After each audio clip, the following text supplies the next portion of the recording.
Welcome back to the big show. Let's head out right now, live to Hollywood, the heart of it all, TMZ. And Dax, I'm wondering, you know, one of the most scandalous actors in America right now is Elliot Gould. He's always getting in trouble. Elliot Gould is here live on our show today. Do you guys at TMZ have any scoop, dish, scandal on Elliot Gould? I've got so much dirt on him, you have no idea, Chris. He says there's too much to talk about today. Volumes of dirt on him, huh? I figured as much. Craziness. Well, we won't embarrass him since he's here live. So what else do you have today that you can dish on? Well, we got to talk Charlie Sheen because we're on that note. But basically, we found out that that hotel room wasn't the only thing he trashed that night. Also, Capri Anderson, the porn star that was with him, had a Prada purse that she is claiming that Charlie had just destroyed looking for that $150,000 watch.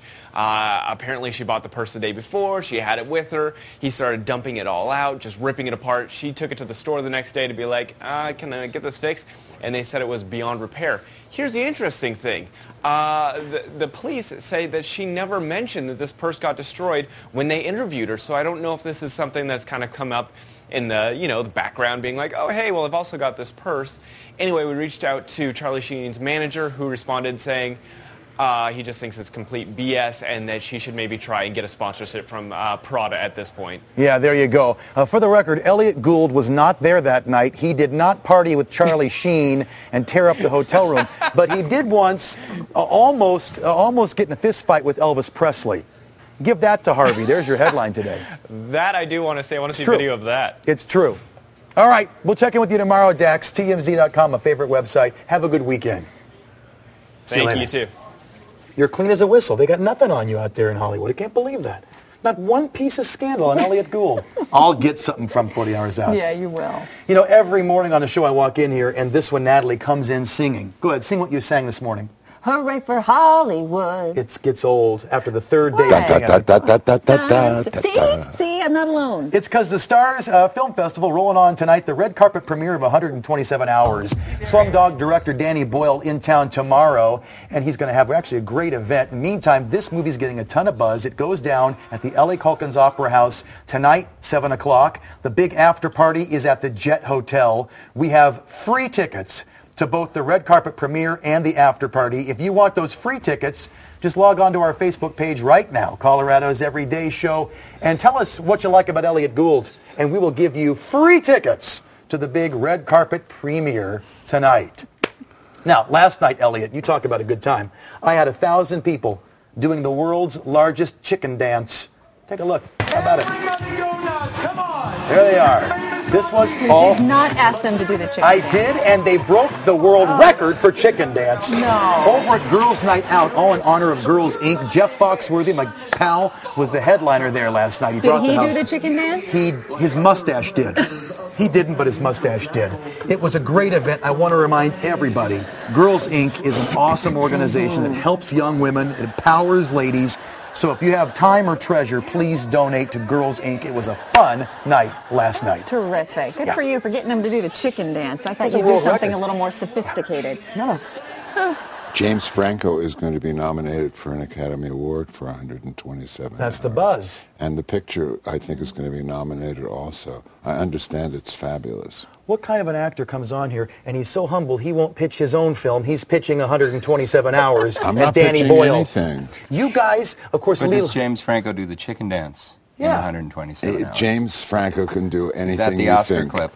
He's quite We have an addition fabulous. to the set, Chris. You're going to introduce. Yes. He was pinned down by a stone, so he couldn't dance. He had to do the one-handed chicken dance. Leland Orser, director, The one actor. wing. You're joining, of course, Elliot here. Yes. We're thrilled to have you on the show as well. Thank you, Thanks for Leland. coming. Thrilled to be here. Thank you. Your film Morning made its debut last night over at the new Colfax location. Indeed. Got rave reviews. Let's talk very quickly about this film festival and what you think it means to Colorado to bring filmmakers and actors like the two of you into our fair state.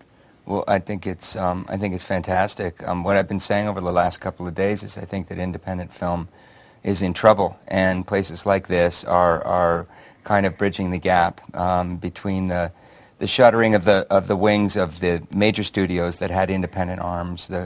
That's no longer happening. Festivals like this are putting audiences together with independent filmmakers like myself and actors in our films. Tell us about Morning. We wanted to give you a chance to talk when you came on about what the project that you worked on, so give us some insight. Well, Leland chose me to participate and to play a modest role in it. It's his baby, and I think that Leland should tell you more about it.